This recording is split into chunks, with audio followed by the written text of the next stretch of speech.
powerful enemy army covered the land, larger, stronger, and now very close to total victory. The French army was exhausted, defeated, and slowly losing all hope of survival. Then a teenage girl from a small village claimed she could save her country from destruction. In the 1400s, England controlled much of France, including many important towns and lands. The English army was experienced, disciplined, and powerful, with thousands of trained soldiers.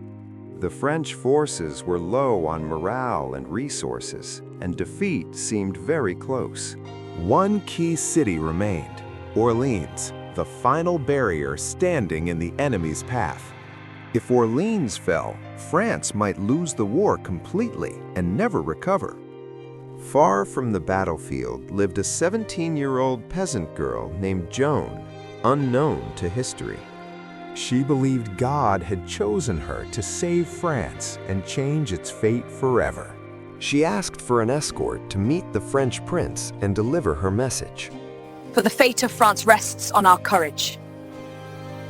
She crossed dangerous lands filled with enemy patrols to reach the royal court safely. At court, many doubted her story and laughed at the idea of her leading soldiers. But she spoke with fearless confidence, convincing others she truly believed her mission. Something about her determination and faith convinced the prince to trust her. She was given armor, a horse, and a banner to carry into battle. A massive French army gathered behind her, ready to follow her into danger. She would ride with the army into battle, carrying hope instead of a weapon. They marched to break the siege, knowing the battle would decide France's future. The English defenses were strong and heavily guarded, with thousands of soldiers ready. She gave the soldiers something they had lost: hope, courage, and belief in victory. For the first time in months, the French attacked boldly with renewed strength. They stormed the English fortresses with ladders, shields, and relentless determination. Joan was wounded during the fighting, struck while leading from the front lines. But she returned to the battlefield, lifting morale instantly and inspiring everyone again. The French pushed harder than ever before, fighting with courage they had never shown.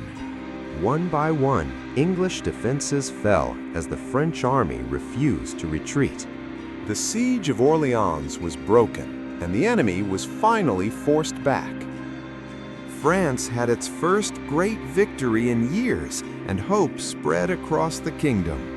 Her victory inspired thousands more to join, growing the army larger than ever. The French army began winning battle after battle, slowly taking back their land. Joan led a great army deep into enemy lands, clearing the path ahead. They reached the city where kings were crowned, the sacred place of coronation. The prince was crowned King of France, finally becoming Charles VII. But Joan's journey took a tragic turn when she was captured by enemies. She was put on trial by those who feared her power and influence. She never denied her mission, standing brave and calm, even in chains. She died young, but her courage inspired a nation for generations to come. A teenage girl stood against mighty armies and changed history forever through faith and courage. From war came a legend, a story of courage the world will never forget. The past lives on. This is the last war page. Subscribe and continue the journey.